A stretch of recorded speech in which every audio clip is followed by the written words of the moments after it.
Untamed is going to be untamed. It's going to be a little crazy. I want to talk to my people. I want to talk to my brothers and sisters. We can have grace and humility in how we interact with other people. Oh, hot dog, look at you. And nobody talked about what's really happening. And let's have conversations about what truth is.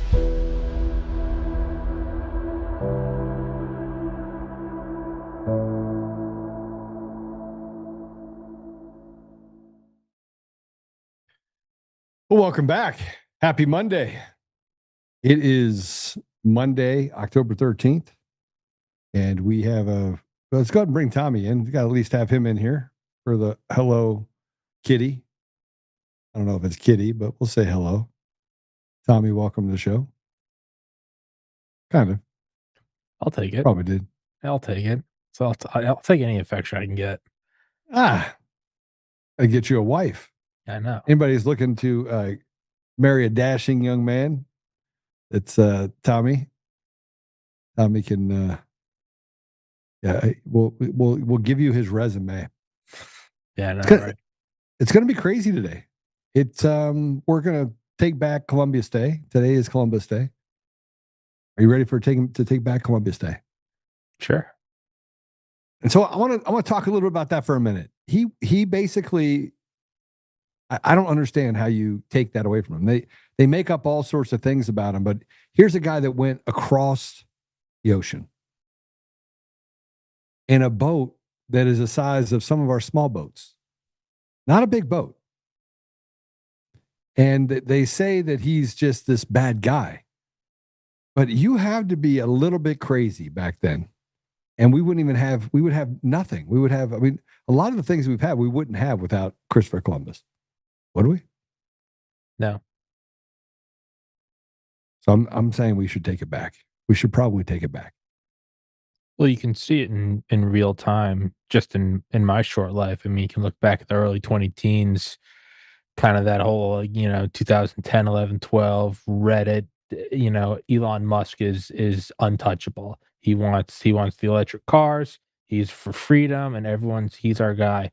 He's going to get us off this planet. We can't be a single planet species. We have to be multiplanetary. Everything he is just and rightfully so, is just like this condensed aura of like what we should be focused on, as opposed to, we were in the middle of the war in Iraq at the time.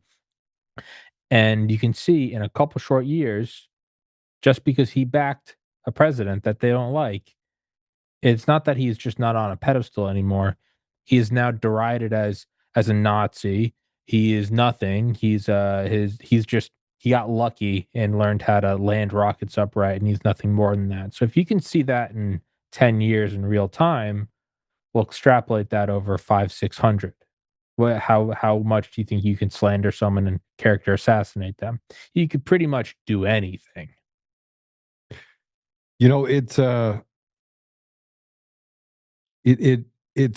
you turn on the favor. I don't think it's that the public had turned on the favor of Elon. I think it had more to do with the fact that the media is really the sharp stick.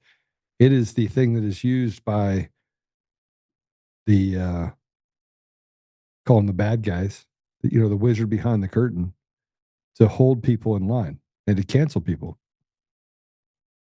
So two things happen. One, we have President Trump just got done inking a Middle East peace deal.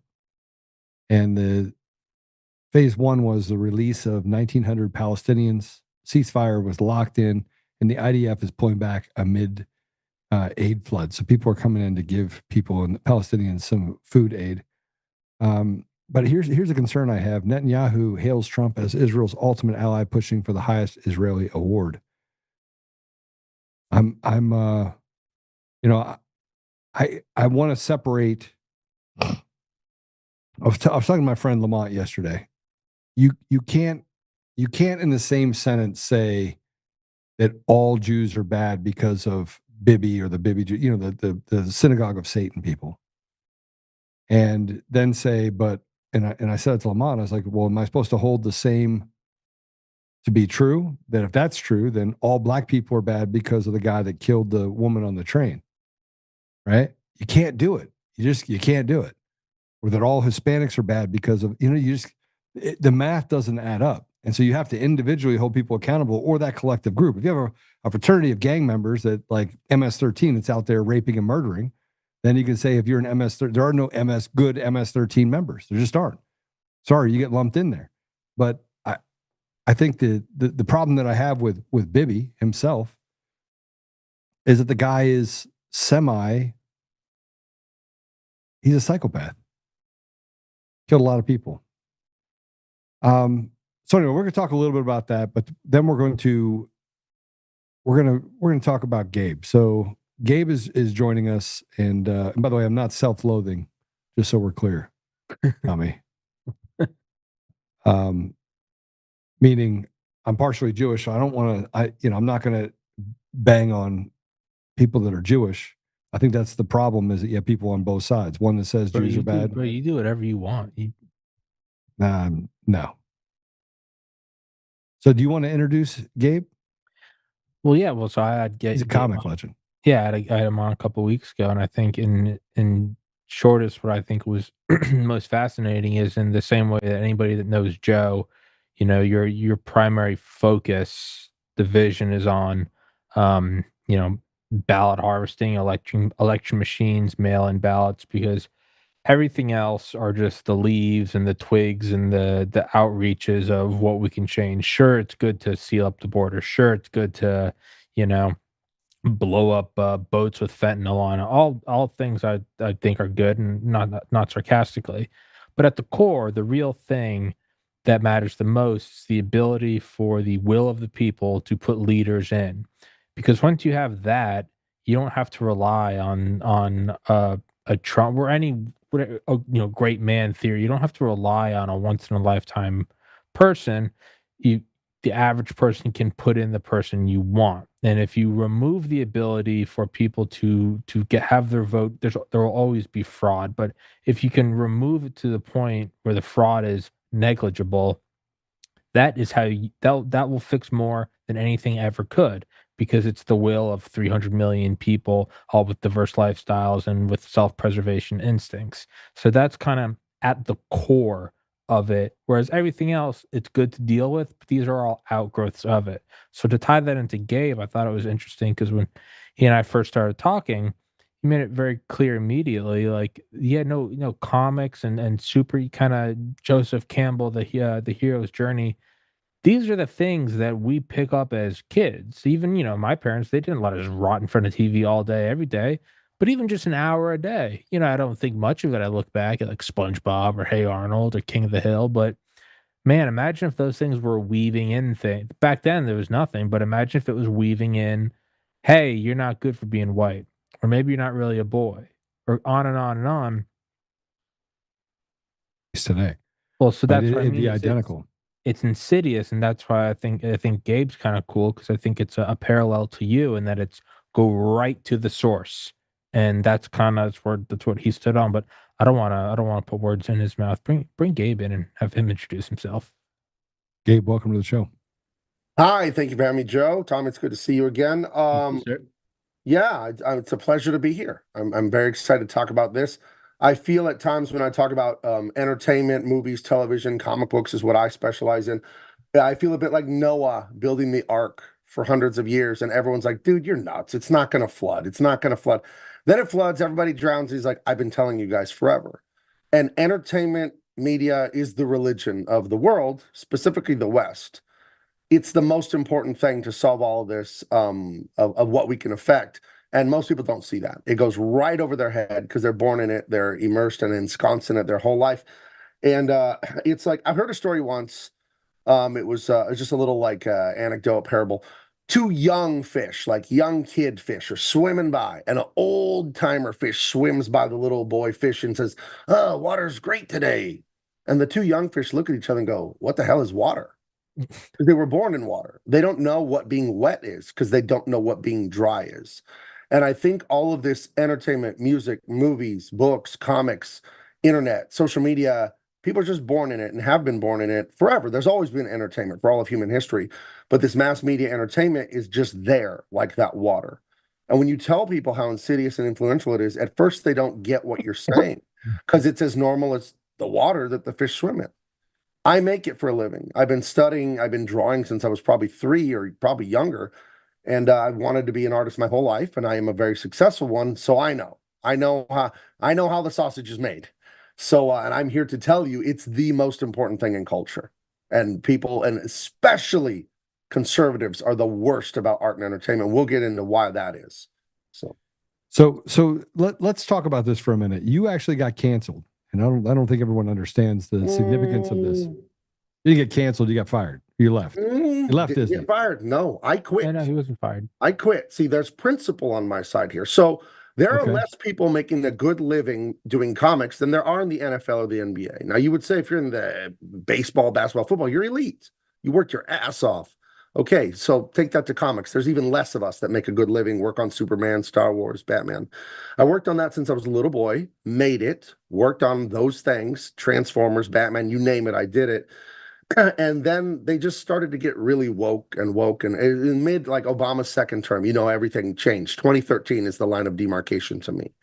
Well, that's right after 2012. 2012 was the passing of the Smith-Mundt Modernization Act of 2012, right? So that's when it all started. That's when they were allowed to lie to the people. Yeah, well, it started in the 1800s with the Bolsheviks, but it blossomed in the 2013. The flowers finally bloomed. They had the tools. They had the tools. Yeah, but it's been going for the better part of 100 years in the West. Complete assault on Christendom and patriotism and fathers and family. And it's done through the media. The communists talk about this in their literature, the long march through the institution. So let me get back to, I was not fired. I was not canceled. I stood on principle and quit. They said, we're doing a new Superman comic, and he's ditching his patriotic stuff. Ugh, horrible. He's going to, no more truth, justice, in the American way. That's not the slogan. It's truth, justice, and a better world. And also, we're going to explore the sex life of his bisexual underage son. And I said, we are not going to do that. You are going to do that. I don't do stuff like that. And it's not because anyone's bisexual, gay, whatever, trans, whatever. You're an adult. You have the relationships you want. I'm not going to stop anyone. It's their sex. I don't want sex in a comic book. That's not why I became a comic artist and writer. I don't want to do that. And then further, it's the anti-patriotic stuff. You know what I mean? I don't. And then third and most important, I would say the character's underage. I'm definitely not doing that. They're a high schooler. I'm not doing that. So I resigned. I said, I'll finish my contracts. I'll honor the contracts, finish the last few issues, this, that, and the other. And I spoke about it in public. And they got really mad and said, hey, you know what? You don't have to finish those last ones. And, you're done. Don't worry about it. And then they weren't going to pay me out my contract. And I said, hey, that's against the law. And they wanted to get into a staring contest with me. Long story short, I didn't do a bunch of work at the end of the contract, but I got a bunch of money because I was right. And they had to pay me out. So anyway, I went independent and I formed Big Man Comics, became good friends with other outspoken conservative culture warriors like Tyrus and Dean Cain, and we have our own line of books. I'm the publisher and owner of Big Man Comics, but I'm working on great books, and I just shipped out my latest one, Empyrean, Earth Illuminated. If you love Star Wars, the old Star Wars, not the woke Disney Star Wars, I did a story, just a sci-fi story like that with family at the center and bravery and faith and all that. It's action-packed, it's gorgeous, and all the reviews I'm getting are just positive. Glowing emails, tweets, all that stuff. People love it, and I do good work. I do it on time, and I get it out to the customers. It's crowdfunding online. So you go to bigmancomics.com, you get all my stuff like that. But I recognize, and I've known since I was a little kid, garbage in, garbage out. Your spirit is no different than your body. If I want to sit there 100%. and eat garbage food all day, I will eventually kill myself. Your spirit's no different. And I had I'm Christian unapologetically. My father's Muslim. So in my family, there was no, we're watching filth. We're watching Married with Children. We're listening to Megadeth. None of that growing up. My mom wouldn't let me watch Scooby-Doo. She didn't like the devil and the ghosts. Nope. Oh, and yeah. I, and I hate to be a snob, but I will be, unlike the rest of you, I didn't get marinated in this shit for the last 40 years. I can see it. Most of you, to be a snob, are like, what the hell is water? When I tell you guys how evil the music and the movies and the TV are. Like The Simpsons, it's that stuff is quite literally, it's demonic. You can laugh in my face, but when you have a show that just says fathers are idiots and useless, that's an evil message. It's anti-human, it's anti-life. Al Bundy, All in the Family. Oh, it's fun.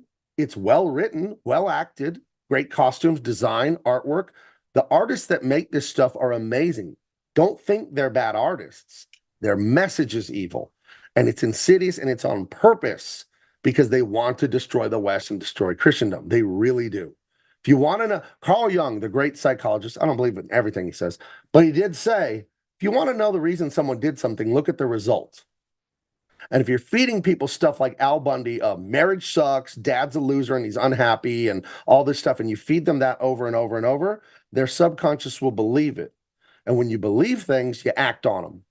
And art touches the pattern recognition, the dopamine reuptake in the brain, right? Your brain is built for pattern recognition. Art is just patterns. So when I'm really good at making patterns, because I'm a good artist, I'm a good actor, writer, illustrator, whatever artist I am, when I'm really good at it, you get the dopamine and your brain's like, that's real. Even if it's an evil message, you're like, I see, that is true. Trump really is a fascist. That's why they do the patterns. That's why the rhyming, the jokes, the songs. That's what it's all for. Or even the repeating stuff when they're at, they'll repeat things over and over and over again. People don't understand the significance of that. You have to say things 5 times, 10 times before you believe it. Right. So I could tell you that unicorns are real and that they come out only at night, and you will go outside looking for that unicorn if I tell you enough times. And if you're good at telling me, you got to have skill. You know, if you say it to me a million times, but you don't have artistic skill, But if you're a good artist, and this is where conservatives are idiots and losers when it comes to the arts, and they'll still argue with me to this day about it. This is the problem we have, is that we don't have arts. Well, this is what I'm about to say. This is what I'm about to say. The conservatives got tricked by the liberals that art is filthy, dirty devil music, Hollywood, blah, blah, blah. We don't go into the arts. We don't have little sons that are fruitcakes that we teach to dance and sing. It's like, okay, so now only leftists are good at it. Do you like where this is going? There's nothing wrong with art. Art is holy. It's a gift from God. And art is not left-wing. And left-wing people are not better at art. That's a lie. That's gaslighting. If you look at the history of art in the entire human world, art is actually inherently conservative. How do I know that with proof?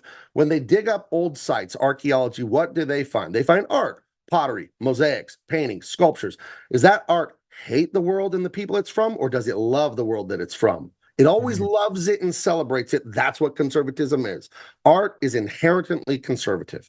Bitter, ugly, resentful communists make art that debases and destroys and undermines the culture that's from out of resentment and jealousy. And that's who's been at the steering wheel for over 100 years now with the communists, the leftists.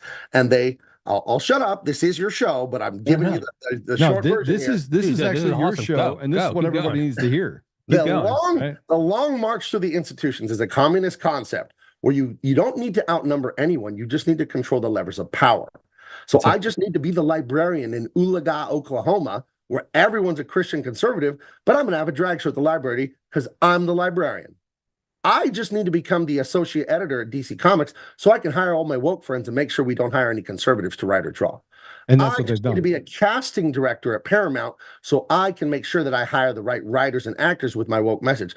The levers of power, they get into colleges, they get it, and they don't need to be many. They just need to be the decision maker. And the conservatives, idiots, all of you. We don't do music. We don't do, that's a bunch of hippie shit from California. And, devil. And like, I'm so glad, as Christian as my mother raised me, she knew the arts were important and good.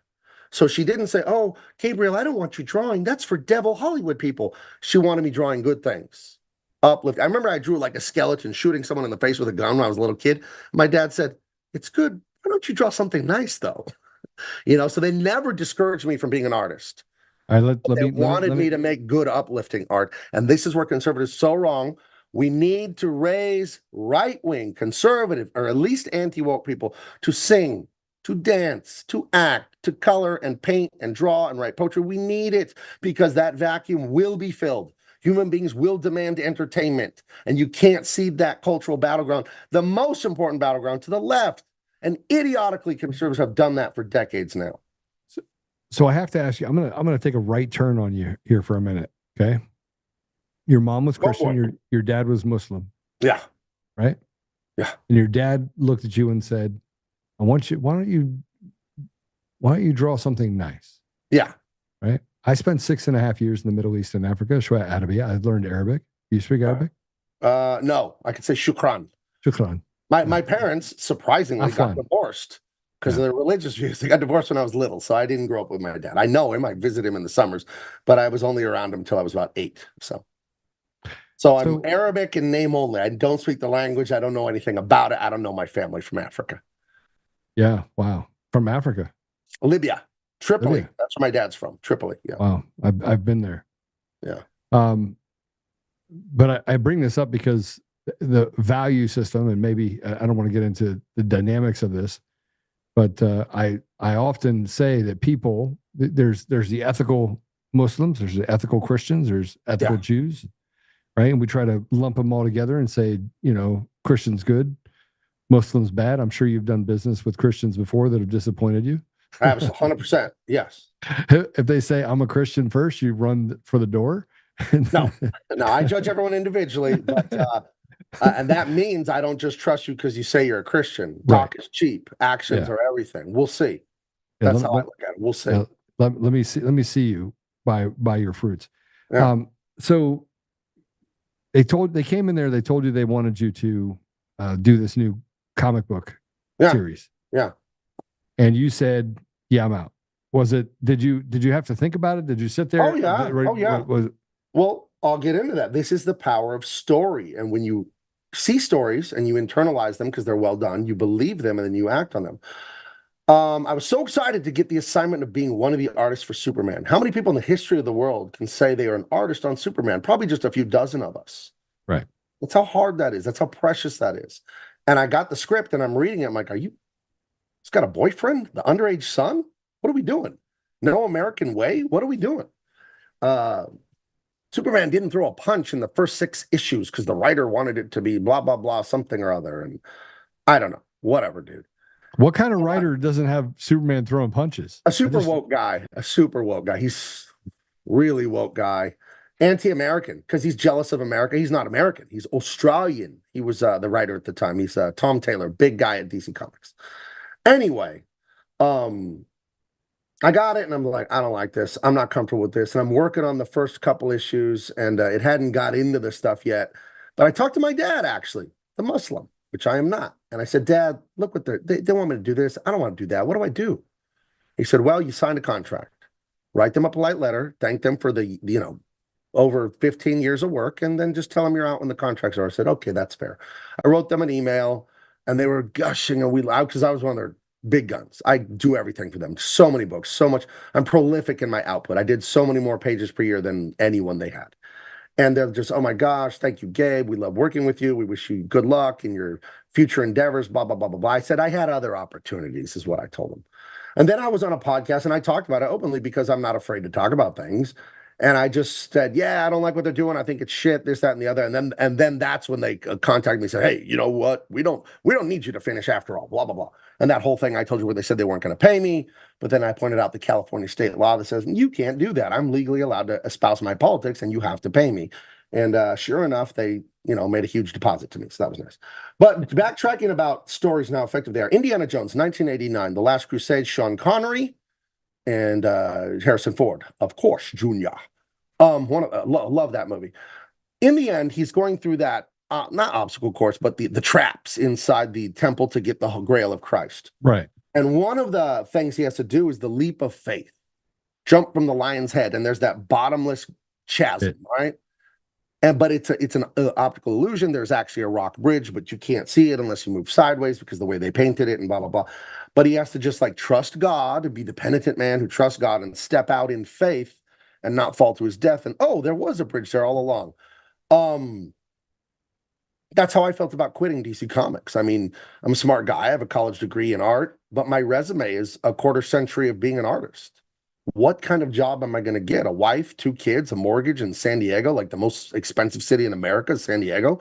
Average home here, 3-bedroom, 2-bath, 1,200 square feet. It's $1 million in San Diego. And I'm going to leave my only job that pays very well, 6 figures. I worked a lot. And I said, okay, God, like Indiana Jones stepping out, don't let me fall. I'm going to do this. I'm going to quit. I don't have a plan. I don't have another job really, but I cannot make this filth. No. I quit, been lifted higher than ever. Started my own company, did my own books, met great people that want to promote me and help me. And it's been awesome. It's been the greatest thing in my life because as a little boy who dreamed of making comics, I wasn't making them at DC. I was getting paid to make art, but it wasn't my art. It was their character, their story, their message. And you realize that after the joy of getting the job there wears off, you're like, oh, this isn't mine. Batman doesn't belong to me. I can't just do whatever with him. So that Harrison Ford, Sean Connery, Indiana Jones was a great story. It's very moral for the most part.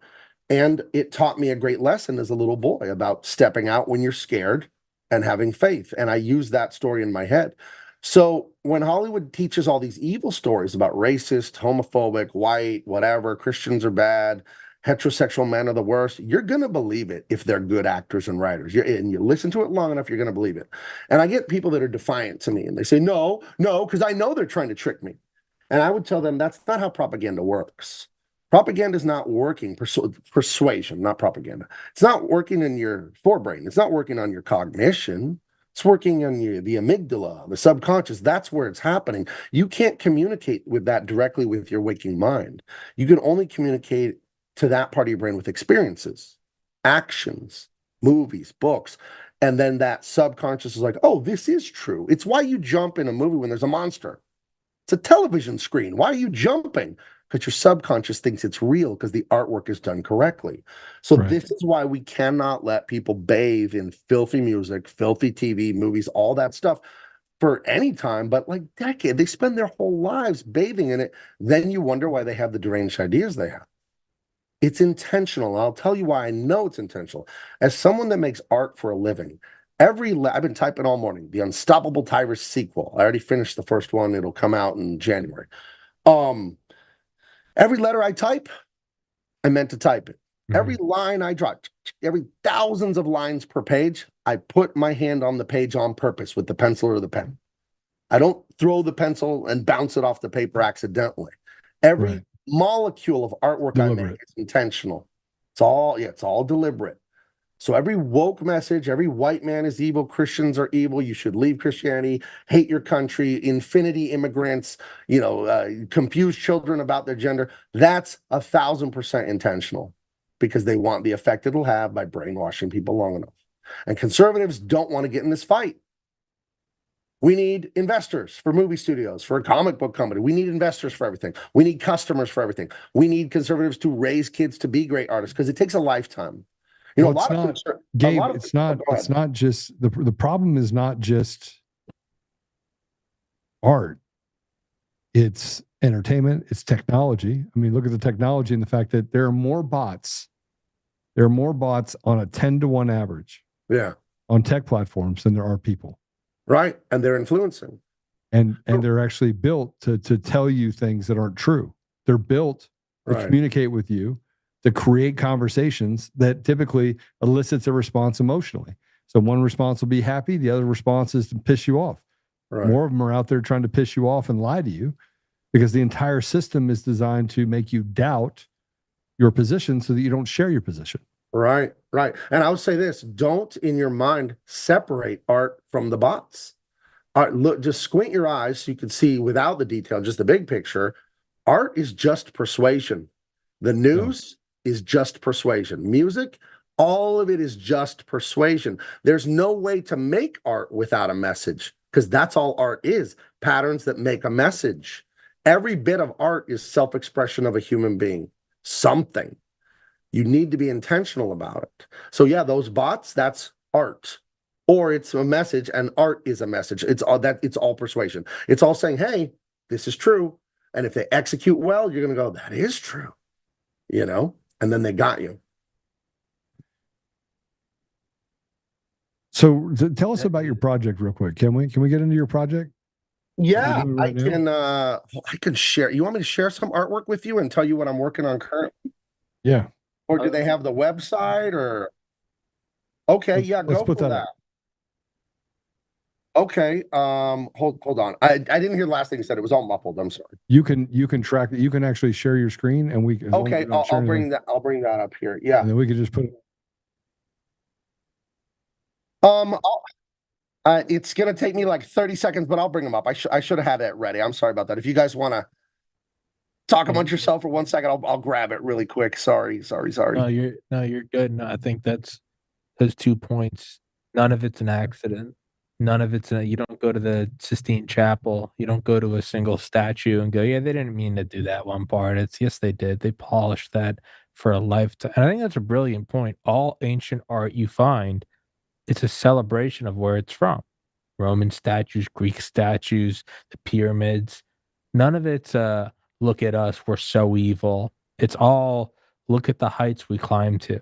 Like look at what we did when the glory. Like what is the point of the Sistine Chapel? It's the glory of God. What why do we have cathedrals instead of just like a square room for a church? And it's to capture the mind. It's to all of it is, and that's a good point. All throughout history, none of it's self-hating.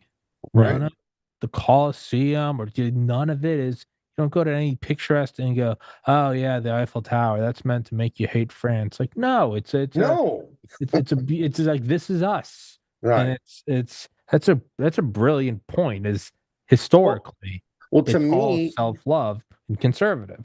to me, this is that what the hell is water? Like to me, Yeah, nothing David could Foster be more. Wallace. To me, nothing could be more obvious. And I tell people these things, and it's the first time they've ever heard it. I've given so many speeches. I work with San Diego gun owners. I've spoken at colleges, and I talk about art and culture constantly. It's what I talk about when I go and do professional speaking. And I'll tell my conservative audience, how many of you have Disney and Netflix? And they raise their hands. And I'm like, what the hell are you doing? You're giving money to people attacking you, your kids. You're giving them money, and then they use it to attack your culture directly. What are you doing? And you see in their eyes, it's the first time they've ever thought of it. How can you not know that? And again, I was raised uniquely. I don't know anyone that was raised like me. Like, we're not watching that. We had like 10 VHS cassettes growing up. That was it. We didn't have cable TV. My mom, she wasn't going to watch that. We had the 3 original Star Wars, 2 Indiana Jones. We didn't have the second one because of all the devil like ritual with the Indian priest or whatever. We had like the Blues Brothers. We had a handful of movies that were all PG. They didn't have filth in them. And that's what we were allowed to watch. Otherwise, it was go outside and play or do something creative. Maybe that's why I'm an artist, because it was always go do something creative instead of melting your brain in front of the television. So, and don't get me wrong. I love TV. I love movies like anyone else, Sure. But, it's filth is filth. What do you want me to say? So, I don't know if that's sharing. I click share on. It is. It's sharing. Okay, I don't know what the broadcast looks like right now because I use StreamYard. I don't use Zoom, and StreamYard shows me what everyone sees. No, perfect. We see the slides. Yeah. Okay. So do you want me to talk about these really quick? Yeah, absolutely. This is Empyrean Earth Illuminated, 120 pages. So it's like a 2-hour movie if you love the old Star Wars movies. And you can get it now. See, I have it right here. 120 pages. Written by me, illustrated by my friend who was a Disney animator and a DC Comics and Marvel Comics artist. We're great friends. He works on all kinds of stuff with me. And I illustrate some, he illustrates some. That's basically the 2 of us for my company. And it's a husband and wife team. They uncover a plot by the evil dictator of the planet Solus, where he's hiding the truth about a lost paradise from all the people he has under his heel. Kind of like a North Korea situation. Everyone thinks they're in paradise and they can't leave. But the husband and wife team find some ancient legends about faith and a paradise for those who would believe and try to set them free. Will the evil tyrant Casimir kill them and stop them before the truth can be exposed? I don't know. You're going to have to buy it to find out. Empyrean Earth Illuminated. That's 120 pages. So that is like a 2-hour awesome movie. Of course, my good friends, former Superman actor Dean Cain, my love for Indiana Jones, which I've already spoken about, and of course, James Bond, those kind of things. Dean Cain, All-American Lawman. Dean is a great friend of mine. And we're actually just, he's a good dude. Friends. We're friends. We're not just like business partners, like go to his house kind of friends when I'm in Vegas.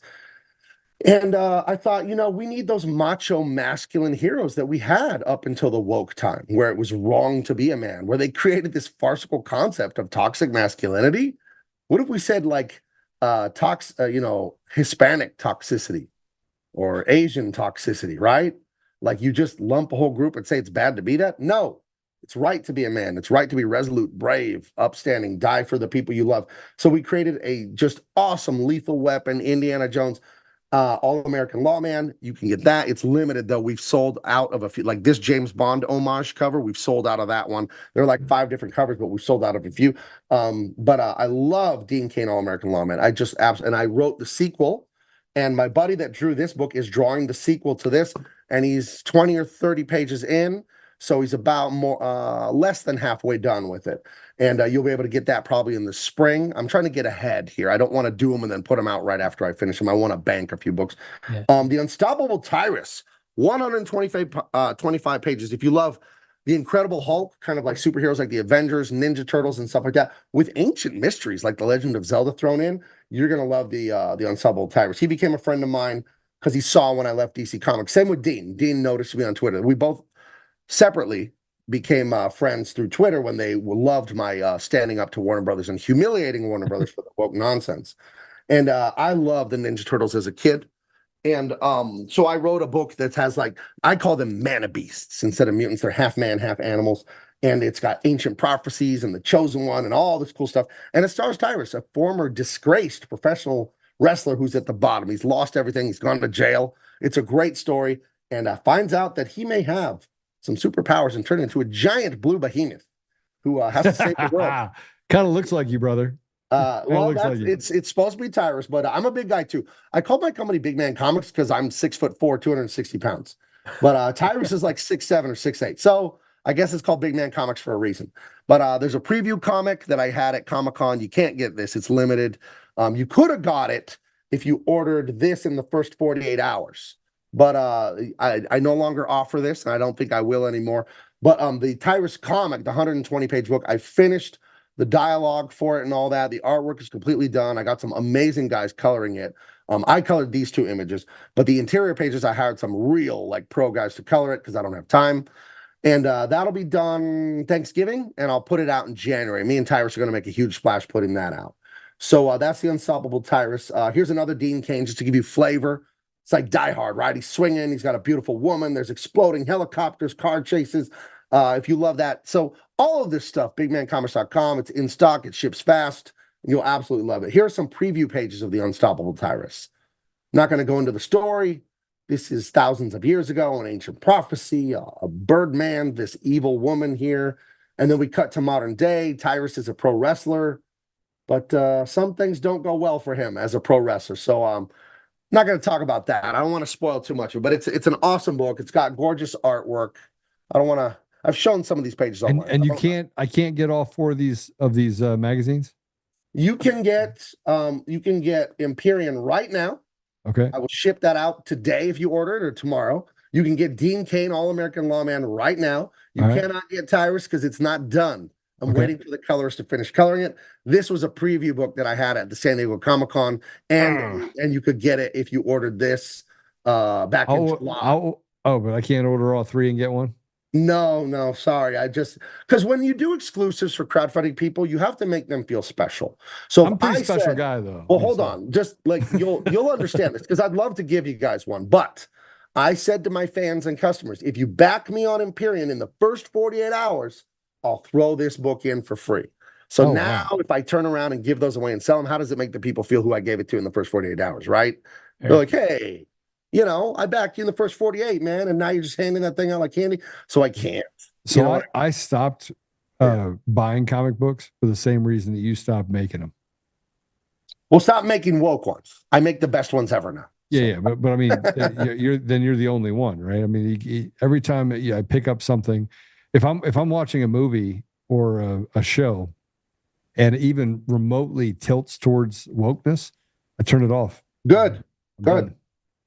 My wife canceled Netflix. Good.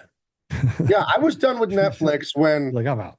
I think this is like 2016 or way back, almost 10 years ago. They had a show called Dear White People. Oh. And I never watched it, but I read a synopsis online, and I think it was some high school comedy drama, and they were just shitting all over white people. And I'm like, I'm not even white. I'm not watching this. I don't do racism. I don't do prejudice. I don't do that because it's stupid. And when you grow up half like me, half like Mexican, Spanish, half Libyan, you realize the racism is pretty stupid. It's like, which it's really stupid. Which part of me is Libyan? My left hand, and then my right hand's Mexican or Spanish? Like it doesn't, in my mind, it's like, it's illogical. Not only is it evil and mean, it's illogical racism. It just doesn't even mean anything. So I'm going to stop sharing these unless you had any more questions about them. You're beautifully done.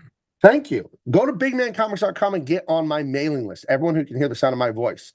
you conservatives, you anti-woke, you have to support the arts. If you can't make it, then you have to support it, or else you just let the left run over us. So go to my website, get on the mailing list, and you'll know, and it'll be the first to know when these come out. And when Tyrus comes out in January, probably, don't hold me to this, I'll do something like that again. If you order in the first 24, 48 hours, maybe you'll get a preview of the Dean Cain sequel or something like that. I always like to do something special for the people who are really enthusiastic. So I'm going to stop sharing these. So how do I stop? Did I stop it? I don't know. Yeah. Yep, you did. Okay. You should be back now. You should be able to see everything now. Okay, yeah, everything went back to the middle. Okay. All right. So go ahead, Tommy. I was gonna say, no, man, those are beautifully done. Thank you. The only graphic novel I went through was Watchmen in like 2011. I read that. That's the only. Now, what did you think of it?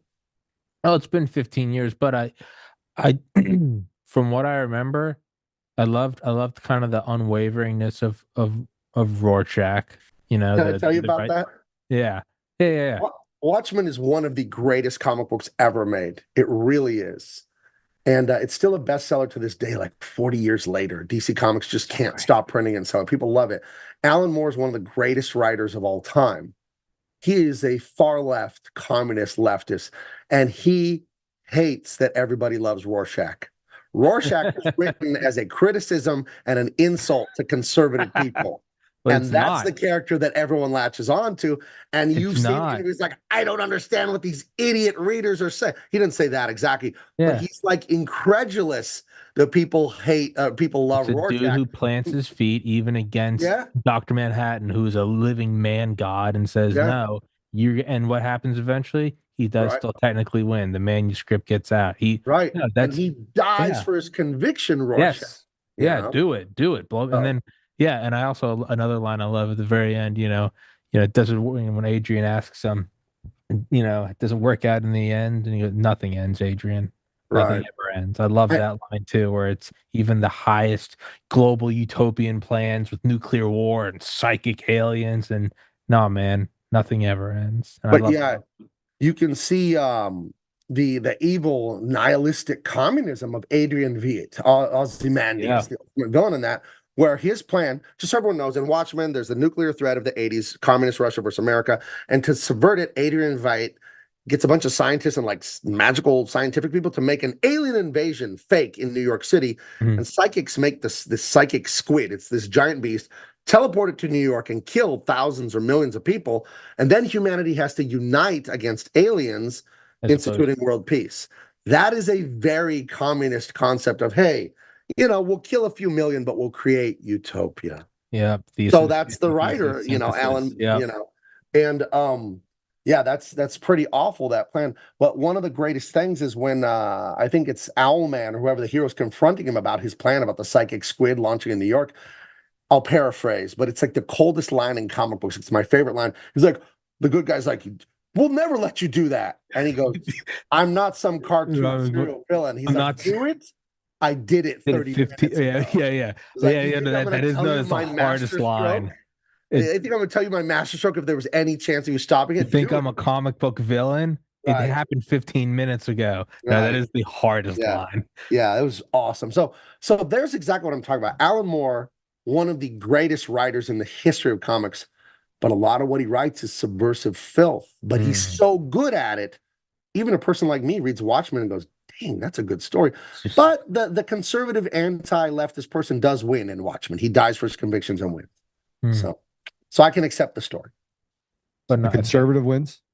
He does, because Rorschach is against all of this, and Dr. Manhattan, who has like unstoppable godlike power, doesn't want the public to know about the psychic squid wasn't real. He doesn't want the communist lie to pervade. And Rorschach has a journal that exposes all of it, and Dr. Manhattan vaporizes him so he won't tell the world the truth. But Dr. Manhattan didn't know that the journal was already mailed to this news publication. So he dies, but, it's like, I'm going to tell the world the truth about this squid thing because it wasn't real. And, so for the people that don't know, it's Adrian Veidt, he essentially does a false flag to unite the world. And Dr. Manhattan, he's like, though it's evil, it did technically work and it did prevent World War III. And Rorschach's like, I'm telling everyone about the false flag because it's subjectively wrong. And they go, we can't let you do that when we kill you. But almost kind of his own Adrian Veidt way of like, I'm not a comic book villain. At the same time, it's like, I'm not a comic book idiot. He's like, I mailed out the thing weeks ago. So in the end, the guy stands up for the right thing, and it does come out. But I think that's a brilliant point, because it does, it's been 15 years since I read that, and I'm still, as you're bringing it up, I'm hitting these lines immediately in my head. I remember so good where I was, and no, but that's a perfect illustration of the power of this stuff. And you're right, there is, and I'm guilty of it too. There is sort of you're not going to be an artist, you're not going to be a pansy, you're going to be a man's man. And it's like, no, man, abandoning art is not being a man. That is simply, that's being a pansy. That's surrendering one aspect of the battlefield. Right. And I think it kind of proves your point inherently. Yeah. Well, look at woke people, Trump derangement people. Where are they learning this? Are they learning it from the ether? Is it through just in the air? Broadcasted in their heads every night. They're getting it from media. They're getting it from media, whether it be a TV show, news, music. They know the people that want to do this. They know not everyone listens to everything. Some people love music. Some people listen to a little casually. Some people watch movies. Some people don't watch anything. Some people are on their phone all day and don't watch TV. So they put it everywhere. It's just the message, and it's all just persuasion. And they know it works. Being a comic book editor is not a fun job. You're chasing down freelancers for artwork and you're checking spelling. The reason they get that job is because it's a powerful job. And I've seen it firsthand. The woke people come in. There are blacklists, which are illegal. There are whisper networks on social media and Facebook. Don't hire this guy. He voted for Trump. Blah, blah, blah. It's all there, dude. I allege it. I can't prove it. But me and my colleagues know. Me and my colleagues, we do know. So. And that kind okay, so I need to tell you this. I'm sorry, I'm going to take a left. I tried to buy the Dean Cain All-American Lawman cover D foil. Oh, we sold out. We limited that to 100. Why is that even up there? I'll have to talk to my web person. Only 4 left in stock. Oh, there's 4 left in stock. Oh, okay. Oh, that's right. We were going through our inventory. We did a whole inventory here at the warehouse, known as, my property here. And they found 7 more. So I guess we sold like 3, I guess, or something. So there's 4 left, you're saying, of the foil cover? Yeah, I'm trying to I just bought the other one from you too. And oh wow, I appreciate that. Is there a problem, or it's not letting me buy it, but that's okay. We might be sold out of certain ones. We are sold out of like cover. I think we're sold out of every cover except for F, and then we had a few of the foil. So A, B, C, and E, I think we're sold out. And I don't know about reprinting them right now. I have, but not, at least not today. I want to bring up sorry to interrupt, another aspect about things like the the Dean Cain, kind of the masculine figure. There's that idea, and it's probably not entirely wrong, right? That after World War I and World War II, more likely than not killed off the most courageous, most masculine men. They went. That's like a good chunk of them. A good chunk of them. Yeah. And you could almost say like this is not that different from that. It's like, well, where are all the men? Well, and I remember my mom. Kudos to her. I remember her pointing it out in like 2004, which I look back and it's brilliant. She was like, I hate these shows because every show, dad's just a doofus, just doesn't know what way. And in reality, it's like, my dad was the breadwinner, my mom's parents, like grandpa was the breadwinner, and there was nothing wrong with it. But she's like, every show you look at, dad just can't get out of his own way. And he's got a big rubber tire for his stomach. And no, but that is the same way of, well, how would you eradicate a generation of masculinity? Do that. It's funny you say that. When I was about 11 or 12 years old, I was visiting my grandparents in Colorado for the summer. I grew up in California after my parents divorced. We were from Colorado. So I'd go visit my dad and my grandparents in Colorado, and the TV was on at my grandparents' house. And my grandma said exactly what your mom said. She said, I hate these TV shows. And I remember what she said. She said, the parents, the kids know everything, and the parents are idiots on all of these. True story. And so that's how my mom raised me, but she got that from her grandma, or her mom and dad and all that. And I'm sorry, what was your question? Because you just jogged that memory from my grandma. What was your question? No, what I was going to say is that's a way to remove masculinity. And then even that itself, though, is a preface for why you need this state, because mom and dad can't do it. Right. But the real way you remove masculinity, it's a rhetorical question. Why do we speak English? It's because our parents spoke English. Sure. So why would I speak stinginess or impatience or hatefulness? Why would I act that way? Because it's what was shown to me as true by my parents growing up. How would I be a man, act like a man, think like a man? Because a man or men, uncles, coaches were there saying, no, Gabe, we don't do that. We do this. You can do it. That's what men do that women are not capable of. There's scientific research I won't debate with anyone, and there's anecdotal, just look around you. We have no-fault divorce. Reagan signed that in California, and then it was national, I think in the 60s, it went national, no-fault divorce. It went in California first.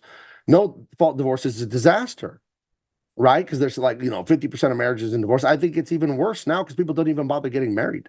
They have kids out of wedlock and they don't even bother. You cannot raise kids without a father and expect good outcomes. All the data shows you that. Crime, teen pregnancy, not graduating high school, blah, blah, blah. Every terrible thing that can happen to you, drug abuse, it skyrockets when you don't have a dad. It doesn't skyrocket when you don't have a mom. It isn't ideal to not have a mother. But when you don't have a dad, all of that goes to the roof. We are now on generation 4 of no dads. Like, you either don't have a dad because your parents never got married, or they got divorced because mom wasn't happy because of feminism, or you got a dad at home and he's a colossal pussy and he doesn't know how to be a man. Happy wife, happy life. Anyone who says that, don't be friends with him. That guy's a weakling and a coward and a traitor. Happy wife, happy life, never. That is so wrong. That is kissing your wife's ass. So what? So she could be the leader and then you're just a dumbass, and then your kids see that and then they don't know how to respect themselves or each other. Women are wired to want you to lead. They won't let you lead if you act like an idiot and an incompetent coward. Then they're scared of you because they don't feel safe. But when you're a man and you have resolve and you have principles, they can't wait for you to lead. So we want to raise people without fathers for the last 50, 60 years, and then we wonder why we have the chaos we have. I'm half Mexican, okay? I know the Mexican barrio. Which half? I lived in one. Yeah, right. Which half? But it's not even Mexican. Because you're kind of tall, so you know. Right. Well, my grandmother, the Libyan, she was Turkish actually. My grandmother on the Libyan side, she was 6'4". Whoa. That's where it comes from. On the Mexican side of my family, the men are about 6 feet tall. You know. So, but remember, they're Spanish. You know, it's not like Native American Mexican. It's a mix of both. And Mr. Duran came here from Spain in the 1700s on my Mexican Spanish side. But anyway, what the hell was I saying? Raising a generation without fathers. That's why we have it. If you look at them, and I know this because I lived in a Mexican ghetto 25 years ago when my wife and I were young and early married and didn't have any money. So we lived in a dangerous place, and she grew up on an Indian reservation in a Mexican ghetto. And you look at the black ghetto, and you look at the white trailer park, they all have one unifying factor: no fathers. Oh, yeah. Women and children cannot go where men will not lead, period. It's proven around the globe. When men abdicate their authority to love and protect and provide, discipline and lead, chaos. Go to any ghetto, any barrio, go there, and you're going to find no fathers. That's what it is. Cowardly men that won't do the right thing. And that's a microcosm of then the nation. How you extrapolate. Well, gotta let in all the immigrants. I don't want any problems, guys. Happy wife, guys. Hey, happy violent mobs, happy life. Hey, just let them in. I don't care. Just let the drag queens dance in front of the kids. I just don't want any flags. I don't want to be called a bigot. I don't want to be called a bigot. So I guess we'll surrender our civilization. Right. If Gabe, if I could show you something really quick. Show me. This morning I woke up and I saw this interview on Fox News. And the interview on Fox News was basically meeting people at the Democrat Socialists of America, that, you know, Mandani or whatever his name is, was on stage. And so they wanted to interview him. So I probably won't play all of it, but I want you to hear, and I'm gonna ask you now to listen to what they're saying and then tell me what they said that was of any value or any substance. Okay. After you hear it. So let's play cut. I'll be fair. I'll be fair. So let me ask you this. Joe Oltmann in New York, Ocasio-Cortez, their policy positions, do you think they're good for the future of the Democratic Party looking toward 2028? The democratic socialism, that kind of platform, good for the party, that direction? Yeah, absolutely. I think that currently the Democratic Party is a little bit reactionary because all of these bad things are coming out from the right. Obviously, like things like the big beautiful bill, that's anything but beautiful. We see that the right is doing a lot of harmful things, and the Democrats are responding to it like as we should. But I think specifically like how Zoran stands out is that he's standing on policies such as socialism, which is really important, which is like building that democratic base of what it means to be a progressive. I think that more politicians should be adopting socialism. I think that it's really important to be class conscious and like remove ourselves from this like neoliberal idea of it's okay to like do capitalism and exploit like workers. And I think that the Democratic Party should be the party for workers and look more towards socialism. Who do you think is the leader of the party, or who do you want to see as the leader of the Democratic Party heading into the future? Yeah, I really like AOC. Unfortunately, I would like to see her stand like and be more vocal about Palestine. But other than that, I really think that she should be the leader of the Democratic Party as she is a democratic socialist. And by more vocal, what do you want to see her do? I think that she should be more vocal about what's happening in Gaza, specifically condemning Israel for their genocide and standing out on that. And I think that she's great. I think that, you know, me being also a young person, a young voter, a college student, seeing people like Zohran Mamdani, AOC just gaining so much more footing and so much more recognition in the policy field is very empowering. It's giving me a lot of optimism. I think it's mobilizing a lot of youth to also really align more with the socialism platform, because there's a lot of stigma, especially in the more conservative side with socialism. So the fact that people are really advocating for very common sense policies like healthcare for all and, you know, more affordability is really empowering. And I see if more youth continue to keep up that momentum, I can really see it making a big change coming into 2028 with whoever may be the next president, the next administration, etc. There needs to be some sort of change within the party that fits with the energy that is surrounded with young people.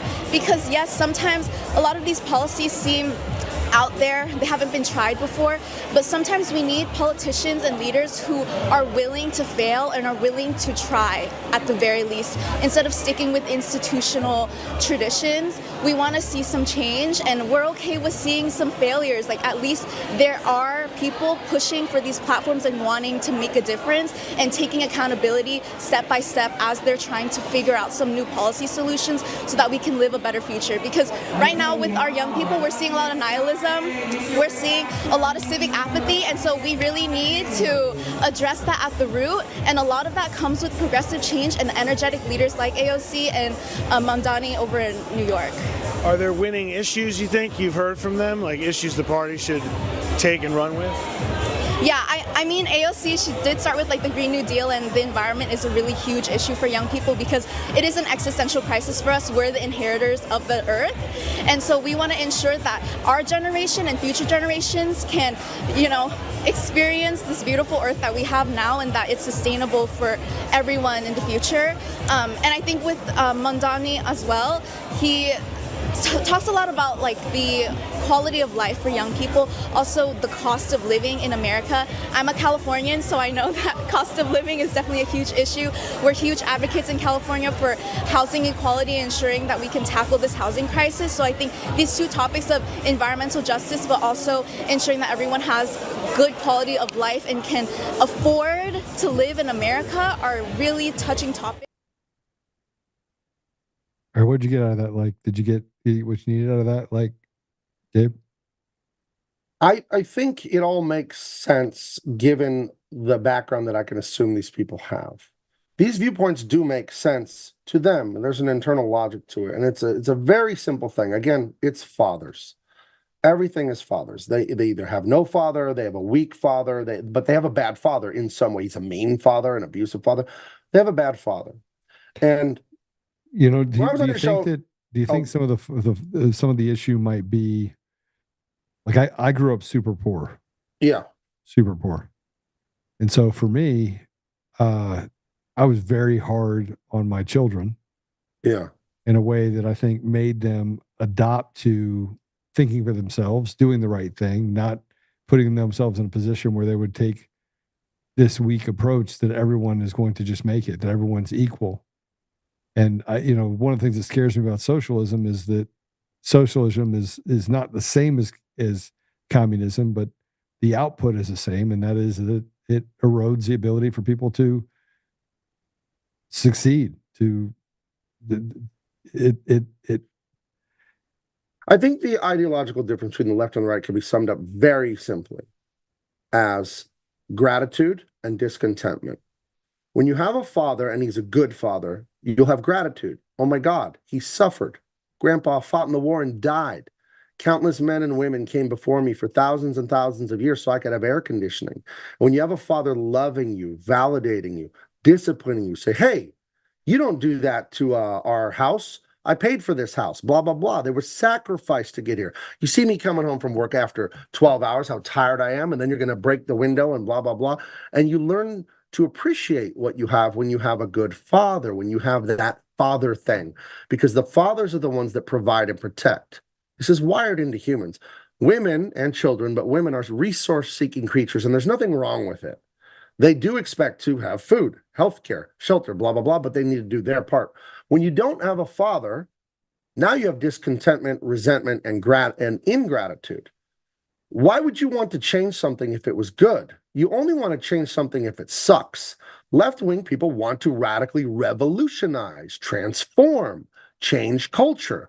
Well, that means they assume culture sucks. You don't change things that are awesome. Right. You take care of them, you nurture them, you grow them if something's awesome. So conservatism is about building on what we have. So conservatism is actually the real progress, because I am able to make an iPhone because we made silicon chips, we made transistors, we made LED screens. We built all this stuff forever going back. Leftism, socialism, all of it, they want to wipe it away. Everything dad did sucks because dad sucks.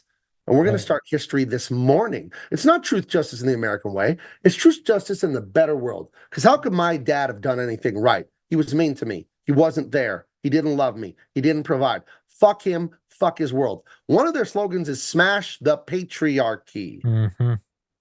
Pater. That means father. That's literally what that word means. It means father. Smash the patriarchy is a broken heart saying, I hate my dad. He was awful to me. He wasn't there. I hate his world. I hate everything about him. That's why they want to smash the patriarchy. What you're looking at, even though they're psychopathic, evil, murderous, and all that, you're looking at people with broken hearts because their dad didn't love them right, wasn't there. Because you have to have your father validate you when you're little. Your mother cannot validate you. And if you don't get validated when you're little, you'll seek it the rest of your life. That's what virtue signaling is from the left. Look at me. I'm not a bigot to trans people. I let in infinity immigrants. Look at me. I give health care to everyone. I give driver's license to Indian people who can't speak English and can't read the road signs. I do everything to everyone always because I'm so good. That's seeking external validation because their fucking dad couldn't just be there, get them on the shoulder and say, hey, I love you, son. You messed up, but you know what? We're better than that. We're going to get it right next time. Blah, blah, blah. Kiss them on the head. Good night. And I'm there every day and I'm throwing the ball and I'm making sure you have hot food and making me know, oh, I matter. I'm important. This is a good world. It has flaws, but you know what? I'm grateful for what we have. That's what a father does and a mother can't do it. And it's not a flaw of women. They're not designed to do that. They're designed for comfort. Men are designed for this, and this is studied and psychologically proven, for the resilience in children. If the baby falls down, the toddler falls down, mommy's holding them and letting them cry. Daddy goes, you're okay. Rub some dirt. Okay. Rub some dirt. So that's what the leftist people are. They're discontented with their father's world because it sucked to this point. And the conservative people are like, dad was at football practice. It was awesome. I want more of this for me, for my kids. I want it for strangers. I want it for everyone. And that's why you're patriotic. Pater, it means father. I love my father's ways. They're awesome. Let's spread it. You're revolutionary, like my dad's ways suck. Let's reset the whole thing. That's all this is. It's father. That's everything. All right. Jeff had this to say, which I think is, he's on to something. An abusive father can produce a man of great character because the young man learns to reject evil. Yes. But a young woman learns not to trust any man. Right. Devastating. But I would agree. But I would edit that to say the guy that had the abusive father had to have another man there, a grandpa, football coaches, youth pastors. You can't. My dad wasn't around. Coaches. I didn't see him much because I lived in California. He lived in Colorado. What saved me was my grandfather, one of the greatest God-fearing, hardworking men I've ever known. I was around him all the time. And then when I wasn't with him, I was with my football coaches or I was in youth group at church. So I was always around men who had their head on straight. And I was not, even though my parents got divorced, my mom was conservative. Like, yes, fathers are good. Family is good. Like, yes, it didn't work for her, but she wasn't against it. She didn't badmouth my father and do all those terrible games that divorced parents can do, using kids as pawns. She didn't do that. It was always reinforced to me, yes, fatherhood, father, men, masculinity, yes, that's what we want. You know, so yeah, the abusive father can make you go the other way. You know, I'm a dedicated father. I've been one for over like 28 years. My daughter's 28, because I didn't have a dad. You know, and my parents divorced when I was so young, and that hurt tremendously. And I don't never wanted my kids to feel the same way. No, even on the hardest days of my marriage. Anyone who's married knows you didn't want to be married every day of your marriage. There's some days you have arguments, you're just like, you know, I live in San Diego. I guess I could be in Mexico in half an hour. You know, never come back. You know, as a man, you know, a woman will get on your last nerve. Thank God my wife is not that way. She's not a nagger, an arguer. But some women, I don't know. God bless the men that put up with a quarrelsome woman. You know, it's funny. Even the Bible has 2 verses about quarrelsome women. One verse says it is better to live on the roof of your house than with a quarrelsome woman. Another verse says it's better to live in the desert than with a quarrelsome woman. So even God knows, like, hey, you know, some of these women, they're a little tough to deal with. So absolutely. Well, Gabe, I went ahead. I want to give everybody the opportunity to buy your stuff. So tell everybody where to go. I just did, so you'll get to check out a Big Band Comics. Well, first of all, Joe, thank you so much for having me. Tommy, thank you for recommending me. It's a great time. I talk a lot. Sorry, I should have let you guys know. That's why we have you on. I mean, Thank you. The big thing that I will say is this. We all love art. We all love music. The music that I used to listen to when I was a kid, right, it was garbage in, garbage out. I mean, I was the biggest Tupac fan you're ever going to know. I mean, I've memorized every Tupac song. When they come on, I got it all figured out. But I just learned over the years that I want good stuff in my brain, right? I don't want to. Yes. I don't want to be angry. I don't want to be upset. And I grew up. I left home at 15. Wow. Right? Okay. So, and I've done very well. I've been ridiculously successful in my life. I've been blessed immensely. Good. But there's this thing that happens where you can't forget it. You cannot forget the fact that your parents got divorced when you were young. It affects every decision you make today. But that's okay. Life isn't about what happens to you, it's how you react to it. And some people need to stop and look in the mirror and go, am I just living a bunch of horrible reactions to my childhood? Yes. Carl Jung, I referenced him earlier. He said, until the subconscious is made conscious, it will control people's lives and they will call it fate. How many people are just asleep and they do this, they take this drug, they sleep around, they hate, blah, blah, blah, and they don't know why they're doing it. And if they would stop and pray and think and go, oh, it's because my dad did blah, blah, blah to me, or my mom did this, or I got, this girl cheated on me. And it's like strings 100 feet below the water pulling on you, and you don't know about it. And all of us have that, and we'll probably always have it, but you got to do the work every day. You got to pray and trust God and say, help me see what's deep in my mind and heart that's making me do stupid stuff. I remember just young, I struggled with weight. I'm in shape now, 260. I was like 320. And I noticed the pattern younger, but I didn't do much about it. I'd get nervous or upset, and then like, okay, I got to go eat a bag of cookies. Something would go wrong. It's like, oh, I need a hamburger. And you don't think it. You don't hear the voice. You don't see the words. You just like kind of feel it. That's that subconscious going, go run for some pleasure. Go run from this problem and get some pleasure. And some people it's drugs, sex, gambling, whatever. And it's that subconscious thing that you need to deal with. And again, fathers teach you resiliency. You fall, you bust your elbow, and you want to scream and cry and run to mommy, and dad's like, you're okay. You're okay. Get up. I did that to my kids. I do that. I have a granddaughter. She lives with me here. And she tripped hard, and she was on her scooter in the house, right? Because, of course, she should have been doing that. And she tripped in the hallway and hit her arm on the basket with the shoes in it. And she looked at me like she wanted to cry. And I helped her up. I said, you're okay. And then she ran around playing, laughing a second later. But she was going to start screaming. But I told her, you're all right, because it wasn't that bad. So, and that's what men do. And a woman's instinct is, oh, baby, let me see. And then the baby cries. And that's okay. There's a place for that. But the kids need both. And we're trying to have a society without fathers. And it is going terribly. It is going as bad as you would expect. I would agree with you. Fully agree. So, but you wanted me to tell everyone to go get my stuff. My goodness, yes. I got bigmancomics.com. Very simple. Go to Big Man Comics. Adventures for the Unconquered. That's my slogan there, because I was not conquered by woke Hollywood, and neither are you. You watching, you listening. They tried all the stuff with the medical, the COVID, the kids that they want to do, like, messing with your kids' identity, the immigration, the election stuff. They've been attacking you for decades, and it's intensified in the last 10 years in the Trump era, and you've remained unconquered, and you should be so proud of that. So if you want uplifting, thrilling stories that reinforce these beliefs, but you're not being preached at. My books, you don't open them and go, and Democrats suck. I don't write that. I write stuff like you loved in the 80s when you were watching the old Indiana Jones. You don't know Indiana Jones politics. I mean, He's a I'll say college that. professor. He might be left-wing. I don't know. But he didn't throw it out there on the screen. He was just brave, and he kissed the woman, and he shot the bad guy, and it was all about being a tough, cool, good guy. So you go right to my website. You can order Empyrean. You can order Dean Cain, All-American Lawman. Tyrus is coming. I like to get my books done way ahead of time. We got awesome T-shirts, all kinds of fun stuff. We're going to have a lot more coming soon. But yeah, get those graphic novels today. Special offer today. I will let you buy as many copies as you want of I guess, Empyrean. I'm sold out of some other things, but go check it out. You'll love it. Bigmancomics.com. Great entertainment, and it's for everyone. It's not, comics are for kids. Oh, no. These are safe for kids to read, but you will be engaged like the 80s and 90s Star Wars. Like you're 50 years old watching Star Wars. You love it, but you feel safe letting a kid watch the old Star Wars. That's how mine are. You read Dean Cain, All-American Lawman. It's crazy, action, explosions, blah, blah, blah. You can hand it to a 7-year-old. No gore, no sex, no cursing, but it doesn't feel like it's for babies. So I ride that line where it's for grownups, but it's safe for kids to read. And you need stuff for your kids to read because they're trying to brainwash them on Disney Plus. They are trying to brainwash them, So you need stuff like this for your kids and grandkids. So please get order as much as you can today. Support me as much as you can, because you keep buying them, I'll keep making them. And we got to keep the lights on around here. Bigmancomics.com.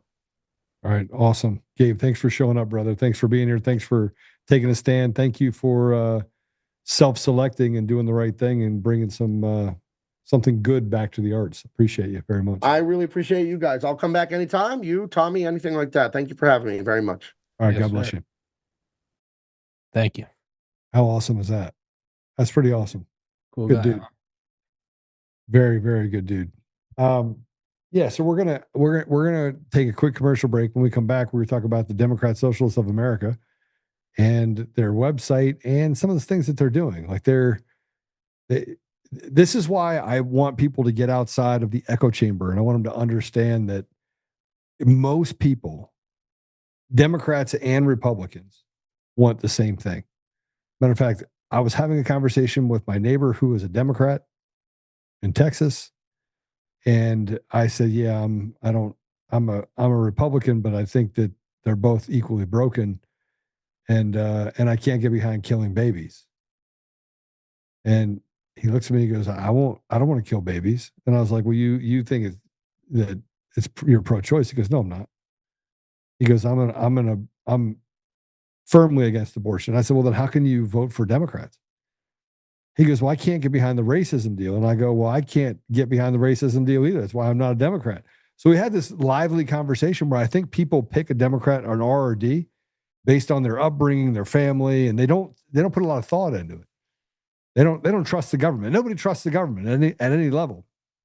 But it was great to see that, again, I got proved wrong by a guy that, he thinks he's pretty up on things, and he was a Democrat that voted for President Trump. So how do you square all the things, if you put them in play, how do you square them all up to the fact that you had nearly 20% of Democrats that switched teams to go vote for President Trump? It's a lot. Yeah. All right, we'll take a commercial break. When we come back, we're going to talk about Antifa. We'll be right back.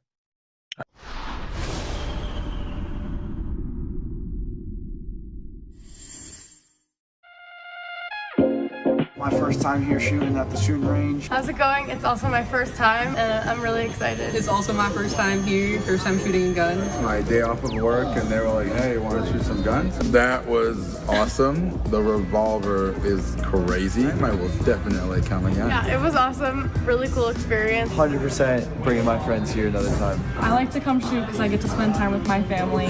Same for me. I love spending time with my family. It's something to do. It's a lot of fun shooting. When I first moved back into town, the first place I came was DCF Guns, and I signed up for a membership right away. I got into shooting because of self-defense. I would encourage all women to be ready and to feel comfortable handling a handgun. This was my first time ever shooting at DCF West. It felt amazing. I shot an AR-15 and it was amazing. It was powerful and I loved it. I'm here today as a part of a group of women that support one another in continuing to practice and refine our knowledge. Not only self-protection of ourselves, but protection of our loved ones as well. I have fun and I get to meet with other ladies. You should always be prepared to defend yourself. And I love coming to DCF Guns West to shoot. I come with my family. It's a nice, clean, friendly range. Here I feel safe. I feel like the people to my left and my right are also really cognizant of their range etiquette. That's why I come to DCF Guns West. Come join the DCF family today, where we keep the range hot and the deals hotter. Hey, this is just in from Fidelity. Gold could hit $4,000 an ounce as the Federal Reserve cuts rates to cushion the U.S. economy. The dollar drops and central bank keeps adding holdings. Gold has been on a record-breaking tear over the last few years, and it doesn't look to be slowing down in the years to come. Are your savings protected with precious metals like gold and silver? Are you waiting for gold and silver to shoot even higher in price? I want you to call my gold partner, Goldco, today and learn more about what precious metals can do for you. That's 844-960-GOLD or visit untamedgold.com. You'll get a free 2025 gold and silver kit, and you'll get info on the #1 precious metal offer in the game, where you can get up to 10% back in bonus silver just for getting started. But supplies are limited, so don't put it off. Call my gold partner, Goldco, at 844-960-GOLD or visit untamedgold.com. That's 844-960-4653 or visit untamedgold.com. Trick or treat? At DCF Guns, it's all treats this Halloween.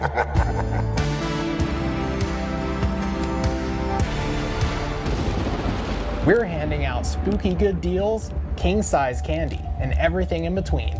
Forget the chocolate, our sweets come in the form of savings you won't want to miss. Visit DCFguns.com and shop our spooky deals today. DCF Guns, where we keep the range hot and the deals hotter.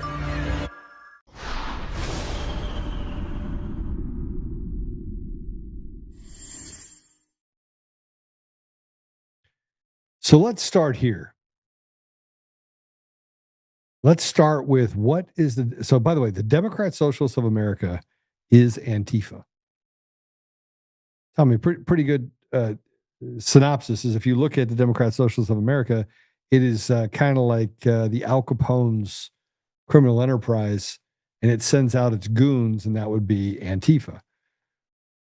So you don't, there is not a difference between the two. They're both synonymous with one another. And if you take the NGOs and nonprofits and what Gabe was talking about as far as the arts and education, and they do the slow roll through there, convincing people that, you know, that somewhere along the line, everyone's a racist. I just read a post by a guy that, frankly, I'm getting tired of like even looking at his stuff. He put a post that says, any MAGA head want to discuss Qatar training on F-15 QAs on U.S. soil? What does America get out of this? I thought MAGA hates immigrants. So I said, no, MAGA does not hate immigrants. And he says, so the MAGA white supremacists who are pushing for white America aren't against immigrants? Yeah, I reviewed footage for days speaking otherwise against the comments. So he just makes stuff up. I said we should talk about the black dude that killed a white woman on a train and said that it was black people, and that is who black people are. You attach MAGA to a white supremacist, which is stupid. Shit people are shit people. So he has to come back and says, you degraded BLM because the organization owner was a shitbag. No, I actually, let me just respond to the way I was responding. I degraded BLM because it is bullshit. It's not because of the owner. It shits on people who have lived their lives giving back and doing the right thing. And the narrative is garbage, and facts don't care about your feelings.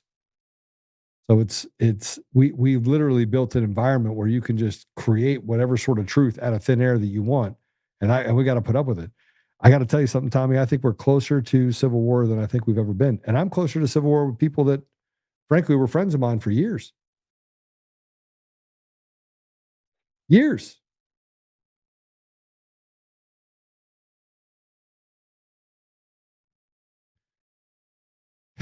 Democrat Socialists of America says that capitalism is a system designed by the owned class to exploit the rest of us for their own profit. Do you believe that? No. I mean, I believe they said it. You have to understand all these things they're all simply vessels to get to a point where you're in control. That's all it is. And in this way, they find it's a lot. It's very few people are going to hear the words and take them into heart when you say, "Hey, work hard. Discipline and sacrifice plus time will reward you." Some people hear that and they take it to heart and they go and build empires. Most people want to hear that they're not wrong, that it's not their fault, that it's someone else's fault. Now, the people on the street, those are the useful idiots who truly believe in the utopia that's being espoused. The people at the top, they're cunning, they're evil, but they're cunning. They know exactly what to do. What's easier to do? Say, hey man, there's no shortcut. You just got to eat less. You got to go to the gym, and it's gonna hurt. There's no such thing as no pain, no gain. It's just gonna hurt. You're gonna eat vegetables. It's gross. You're gonna want a hamburger. But if you stick to it, you can get the physique you want. Some people will hear that.